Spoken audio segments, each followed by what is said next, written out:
नमस्कार दोस्तों, आज मैं आपके लिए एपी का एक प्रश्न लेके आया हूँ। पदों की संख्या यानी n का मान ज्ञात करने वाला प्रश्न। ठीक है, एपी आपका दिया हुआ है तो चलिए पहले मैं आपको एपी लिख देता हूँ। एपी क्या दिया हुआ है? -10 -6 -2 2 और ये आगे बढ़ते बढ़ते 34 तक जाएगा। तो वही पूछ रहा है ना ये प्रश्न में कि ये जो 34 है ये कितने नंबर पे आएगा, यानी n बराबर क्या होगा। तो चलिए पहले जो दिया हुआ है वो लिख लेता हूँ। a बराबर -10, क्योंकि a क्या होता है? पहली संख्या। ठीक है, a होता है प्रथम पद यानी पहला पद। अब निकालूंगा d। अब देखिए ये दूसरा में से पहला को घटा दीजिए, तो दूसरी संख्या थी -6 और पहला है -10, दोनों के बीच में मैंने साइन दे दिया माइनस का। ठीक है, अब देखिए -6 माइनस माइनस प्लस 10, 10 में से 6 गया 4, 10 में से 6 गया 4। सॉरी, आंसर अभी नहीं है, ये आपका डी है, यानी सार्व अंतर। प्रथम पद आपका हो गया -10, सार्व अंतर आपका हो गया 4। ठीक है, अब आपको an दिया हुआ है 34 और n बराबर हमें फाइंड करना है। देखिए जब an का वैल्यू दिया हुआ है तो फार्मूला भी इसी का यूज करेंगे ना, an का।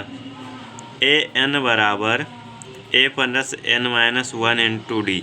मैं आपको बार बार बताता हूँ कि समांतर श्रेणी में मुख्य रूप से दो फार्मूला का उपयोग होता है।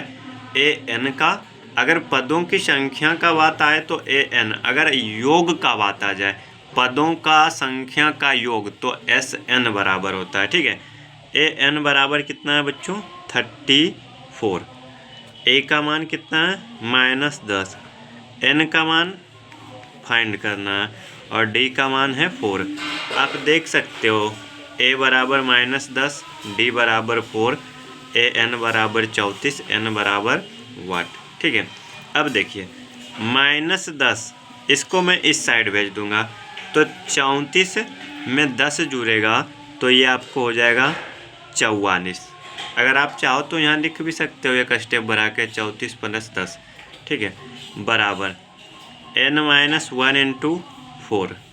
ठीक है, ये स्टेप समझ में आ गया। चलिए आगे चलते हैं। आगे क्या है देखिए 44, यहाँ पे 4 जो है ना गुना में है। ठीक है, तो 44 भागा 4 यानी 11 चौका 44, यानी जब हम लोग 44 में 4 से भागा करेंगे तो कितना आएगा? 11 आएगा। 11 बराबर n-1। अब देखिए n बराबर 11, एक दूसरी साइड जाएगा तो 11 प्लस 1 यानी 12।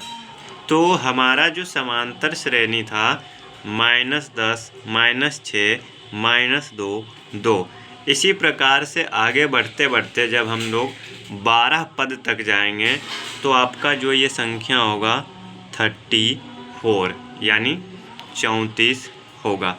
तो इसी प्रकार से ये प्रश्न आपका बन चुका है। n बराबर पदों की संख्या इस समांतर श्रेणी में कितनी आई है? तो 12। ठीक है, तो इसी प्रकार से उम्मीद करता हूँ कि आपको ये प्रश्न मैंने अच्छे से समझा दिया हो। अगर कोई प्रश्न हो तो कमेंट में पूछ सकते हो। वीडियो पसंद आई हो तो लाइक करें। इसी प्रकार की और वीडियो देखने के लिए चैनल को सब्सक्राइब करें। चलिए मिलेंगे आपसे नेक्स्ट वीडियो में। धन्यवाद, जय हिंद।